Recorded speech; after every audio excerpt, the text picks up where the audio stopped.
আচ্ছা, তোমরা কখনো এরকম করেছো বিয়ে বাড়িতে গিয়ে দু হাতে দুটো প্লেট নিয়ে প্লেট ভর্তি খাবার নিয়ে সেই খাবার একা একাই গপ গপ করে খেয়েছো? তোমরা এরকম করেছো কিনা আমাকে কমেন্ট করে জানিও। তবে আমি আজকে বিয়ে বাড়িতে গিয়ে কী কাণ্ড ঘটালাম সেটা কিন্তু তোমাদের জানতে গেলে পুরো ভিডিওটা দেখতে হবে, আর আশা করি ভিডিওটা তোমাদের ভালো লাগবে। হ্যাঁ, আবারও আমি চলে এসেছি বিয়ে বাড়িতে। আর বিয়ে বাড়ি মানেই তো সাজু গুজু এবং দারুণ খাওয়া দাওয়া। আর দেখতেই পাচ্ছ ঢুকে বিয়ে বাড়ির সাজানোটা কত সুন্দর হয়েছিল সামনে। আর এদিকে দেখো আমি একদম সেজে গুজে চলে গিয়েছিলাম বিয়ে বাড়ির উদ্দেশ্যে। আর কত সুন্দর ডেকোরেশন ছিল এবং চারিদিকের ভিউটা অবশ্যই তোমাদেরকে দেখাবো। তার আগে চলো, ওই দেখো ওই লোকটাকে দেখো আগে আগে পালায়। আরে বাবা, জিলেপিটা আমি তো খাবো বললাম, তুমি আগে আগে কেন যাচ্ছ? দেখেছো, গিয়ে সোজা জিলেপি যেখানে ছিল সেইখানে একদম হাজির। আর দেখো আগেই নিজে হাতে করে নিয়ে নিয়েছিল, কিন্তু আমিও ছাড়বার পাত্রী নয়, সেটা কিন্তু হাত থেকে কেড়ে নিয়ে নিয়েছি। তো সবার প্রথমে বিয়ে বাড়িতে ঢুকে যেটা করেছিলাম, জিলিপি টেস্ট করেছিলাম। দেখতে পাচ্ছ আমার আগে এখন কে খাচ্ছে। তারপর যাই হোক কোনো রকম ঝগড়াঝাটি করে বাটিটা তার থেকে ছিনিয়ে নিয়ে এখন জিলিপিটা আমি খাচ্ছি। ওহ, কী যে স্বাদ ছিল সেই জিলিপির, বলে তোমাদেরকে বোঝাতে পারবো না। অসাধারণ ছিল। আর দেখতেই পাচ্ছ জিলিপি খাচ্ছি আর এদিক ওদিক তাকাচ্ছি। মানে এদিক ওদিক কেন তাকাচ্ছিলাম জানো? আর কি কি খাবার দেখা যায়, মানে আমার চোখ যদ্দূর চায় তদ্দূর আর কি কি খাবার আছে সেটা দেখার জন্য এদিক ওদিক বারবার তাকাচ্ছিলাম। আর ঠিক যেরকমভাবে তাকিয়েছিলাম আর সঙ্গে সঙ্গে চোখে পড়ে গিয়েছিল চিকেন পাকোড়া। তো দেখতেই পাচ্ছ হাতের মধ্যে চলে এসেছিলো আমার চিকেন পাকোড়া। আর ওদিকে দেখো আমাদের বাড়ির দুই ছোট্ট বাচ্চারা খাচ্ছিল চিকেন পাকোড়া, আর এদিকে তোমাদের দাদা। আর তারপরে দেখে তো আমি ভয় পেয়ে গেলাম। ওরে বাবা, বাঘ, ডাইনোসর, কত কিছু ছিল। প্রথমে ভাবলাম আরে আমি কি জঙ্গলে চলে এলাম নাকি, তারপর দেখলাম না, এগুলো তো পুতুল সাজিয়ে রাখার জন্য।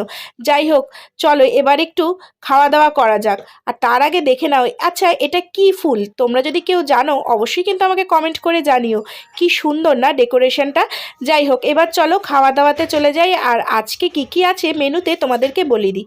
দেখো আজকের মেনুতে রয়েছে হচ্ছে কড়াইশুঁটির কচুরি, আর এদিকে ছিল চানা মশলা, আর এদিকে ছিল এতদিন আমরা যেটা খেয়েছি ফিশ কবিরাজি, বাট এটা ছিল হচ্ছে চিকেন কবিরাজি। আর ছিল হচ্ছে স্যালাড, এদিকে ছিল হচ্ছে সাদা ভাত, আর ছিল পাবদার ঝাল। তো পাবদার ঝালটা খেতে কিন্তু দারুণ হয়েছিল। আর ছিল পোলাও। আর ওইদিকে ছিল আজকের শো স্টপার, কি জানো? আরে মাটন, মাটন দেখতে পাচ্ছ কি সুন্দর কালারটা, ওফ দেখেই তো জিভ থেকে জল চলে আসছে। আমি আর দেরি না করে মাটন খাবো বলে ঝাঁপিয়ে পড়ার চেষ্টা করছিলাম। যাই হোক, আমি তো একা একা খেলে হবে না, তার আগে যেটা করব, আমার যে ছোট্ট বাচ্চাটি আছে তাকে তো আগে খাওয়াতে হবে। তাই দেখো দু হাতে দুটো প্লেট নিয়ে প্লেট ভর্তি করে খাবার নিয়ে কিন্তু আমি চলে গিয়েছিলাম। একটা প্লেট আমি আমার মেয়েকে দিয়েছি খাওয়ার জন্য, আর এদিকে আমি নিয়ে নিয়েছি। দেখো প্রথমেই আমি যেটা নিয়েছি, কোনো রকম কচুরি বা চানা মশলা না নিয়ে সবার প্রথমে যেটাই চলে গিয়েছিলাম সেটা হচ্ছে ভাত আর পাবদা মাছের ঝাল নিয়ে। আর পাবদা মাছের ঝালটা কিন্তু দারুণ ছিল। আর ফিশটা দেখো কতটা ফ্রেশ ছিল এবং কতটা বড় ছিল, অনেকটাই কিন্তু বড় ছিল, দেখতে পাচ্ছ। আর সত্যি এটার টেস্টটা অসাধারণ ছিল। আমি পাবদা মাছ সচরাচর খেতে চাই না, বাট সেদিনের পাবদা মাছটা খেয়ে আমি পাবদা মাছের পুরো ফ্যান হয়ে গেছি, কারণ খুবই দারুণ ছিল খেতে। আমি খুব মনোযোগ সহকারে দেখো পাবদা মাছটা খাচ্ছিলাম, আর খেতে কিন্তু অসাধারণ হয়েছিল। তোমরাও বাড়িতে কিন্তু এরকম সর্ষে পাবদার ঝাল করে খেতে পারো, খেতে কিন্তু দারুণ লাগে। আর দেখতেই পাচ্ছ কতটা সুন্দর এই গ্রেভিটা ছিল, ওফ অসাধারণ ছিল। যাই হোক, শুধু পাবদা দিয়ে ভাত খেলে হবে? এরপরে তো শো স্টপার রয়েছে। আর সেটা কি বলতো, সেটা হচ্ছে পোলাও আর মাটন কষা। ওহ, এরকম মাটন কষা হলে কেজি কেজি মাটন কিন্তু আমি খেয়ে নিতে পারবো। আর দারুণ হয়েছিল খেতে, দেখতেই পাচ্ছ আমি কোনো দিকে না তাকিয়ে শুধু খাবারের প্লেটের দিকেই তাকিয়েছিলাম।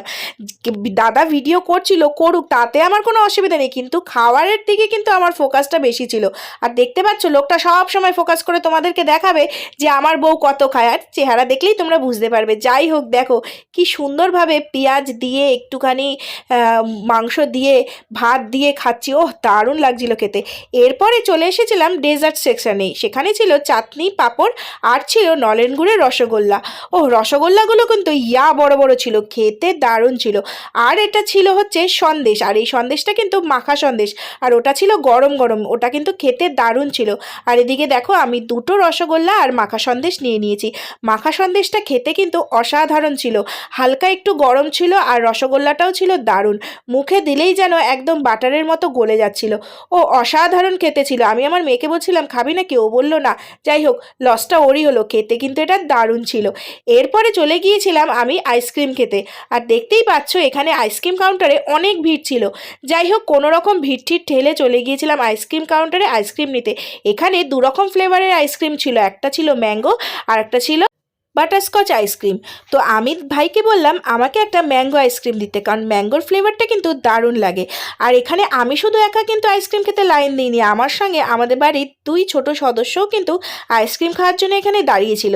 তারপর যাই হোক, অনেকক্ষণ ওয়েট করার পর দেখতেই পাচ্ছ ভাই কিন্তু এক এক করে সবাইকে আইসক্রিম দিচ্ছে, আর এদিকে তখনই পটুর হাতে দিয়ে দিয়েছিল হচ্ছে আইসক্রিম। আর আইসক্রিমটা খেতে কিন্তু জাস্ট অসাধারণ ছিল।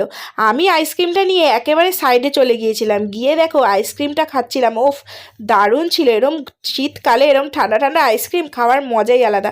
তারপর চলে গিয়েছিলাম এই কাকুর কাছে পান নিতে, আর বিয়েবাড়ির এই পান খেতে কিন্তু দারুণ লাগে। তো খাওয়া দাওয়ার পর এরকম পান হলে জাস্ট জমে যায়, আর সত্যি পানটা খেতেও ভালো ছিল। যাই হোক, চলো আমি তো খাওয়া দাওয়া সেরে এবার বাড়ি ফিরবো, তার আগে একটু ফটোশ্যুট করে নিলাম। আর আজকের ভিডিও যদি তোমাদের ভালো লেগে থাকে অবশ্যই লাইক করে দিও, কমেন্ট করো, এবং যারা আমার চ্যানেলে এখনও সাবস্ক্রাইব করোনি তারা চ্যানেলটা সাবস্ক্রাইব করে দিও। সবাই খুব ভালো থেকো, সুস্থ থেকো, দেখা হচ্ছে নেক্সট ভিডিওতে নতুন কিছু খাওয়া দাওয়া।